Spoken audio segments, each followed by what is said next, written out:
ಸಂವಿಧಾನಾತ್ಮಕ ಅಪರಾಧ ಕಲ್ಲಿ ಸಾಮಾಜಿಕ ಗಣೇಮುಲ್ಲ ಸಂಜೀವ ಘಾತನೆ ಸಂಬಂಧೇನ್ ಪ್ರಧಾನ ಸೆಕಕಾರಿයක් ලෙස අවශ්‍යව සිටි ඉෂාරා සෙව්වන්දි නැමැත්තිය නේපාලයේදී අත්අඩංගුවට ගැනීමට හැකි වූයේ මෙරට විශේෂ මෙහෙයුම් කණ්ඩායමක් රාජතාන්ත්‍රික අනුග්‍රහය යටතේ එරටදී සිදු කළ මෙහෙයුමකින් අනතුරුව බව ශ්‍රී ලංකා පොලිසිය පවසයි. පොලිස් මාධ්‍ය ප්‍රකාශකවරයා මෙම අදහස් පළ කළේ අද 14 දහවල් කාලයේ පැවති විශේෂ ප්‍රවෘත්ති සාකච්ඡාවකට එක්වෙමිනි. මේ අතර රටින් පලා ගොස් සිටින අපරාධකරුවන් 42කුට මේ වන විට රතු නිවේදන නිකුත් කර ඇති බවත් පැවසූ පොලිස් මාධ්‍ය ප්‍රකාශකවරයා ඒ අතරින් මේ වන විට අපරාධකරුවන් 18 දෙනෙකු ලංකාවට ගෙන්වා ගැනීමට මෙම වසර තුල කටයුතු කර ඇතයිද පැවසිය.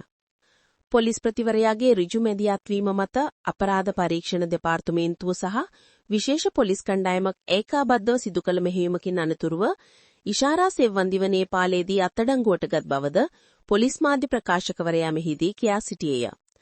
ඉෂාරා සෙව්වන්දිට සමග තවත් සැකකරුවන් 30 දෙනෙකු අත්අඩංගුවට පත් වූ අතර මෙහිදී තවත් කාන්තාවක් හා කිහෙල්පද්දර පද්මේගී සමීපතයන් තිදෙනෙකුද අත්අඩංගුවට ගත් බව පොලිසිය පැවසුවේය. එම පිරිස අතර ඉෂාරා සෙව්වන්දිට රැකවරණය දුන් ද්‍රවිඩ පුද්ගලයෙකුද අත්අඩංගුවට ගෙන තිබේ. බොහෝ දුරට එම අපරාධකරුවන් ඉදිරි දින කිහිපය තුළ දිවයිනට රැගෙන ඒමට නියමිත බවද පොලිස් මාධ්‍ය ප්‍රකාශකවරයා පැවසියා. ඉෂාරා සෙව්වන්දිට ශ්‍රී ලංකා පොලිසිය විසින් රතු නිවේදනයක් නිකුත් කර තිබුණු බවද පොලිස් මාධ්‍ය ප්‍රකාශකවරයා මෙහිදී කියා සිටියේය. සංවිධානාත්මක අපරාධකරුවෙකු වන සංජීව කුමාර සමරරත්න නොහොත් ගණේමුල්ල සංජීව ඉකුත් පෙබරවාරි 19 වනදා අලුත්කඩේ අධිකරණ සංකීර්ණය තුලදී වෙඩි තබා ඝාතනය කරනු ලැබුව අතර කෙහෙල්බද්දර පද්මේගී පාර්ශ්වය විසින් අදාළ ඝාතනය සිදු කර තිබුණි.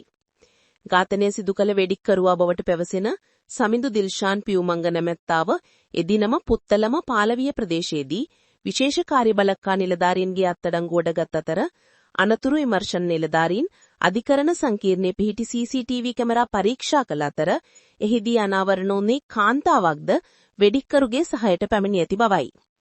අදාළ කාන්තාව නීති ක්ෂේත්‍රයේ භාවිත කරන පොතක් තුල වෙඩි තැබීම සඳහා භාවිත කළ ගිනි අවිය රැගෙන ඇති බවට එහිදී හෙළි වූ අතර ඒ අලෝ පොලිසිය සිදු කළ විමර්ශනවලදී අනාවරණ වී තිබුණේ ඇය මිනුවන්ගොඩ පදිංචි ඉෂාරා සෙව්වන්දි නම් කාන්තාවක් බවයි. එම අපරාධයේ සිදු කර ඉෂාරා සෙව්වන්දි මිද්දනිය ප්‍රදේශයෙන් ඉන්දියාවට පලා ගිය ඇති අතර එයට JK බයිනමැත්තා උපකාර කර ඇතයිද වාර්තා වේ.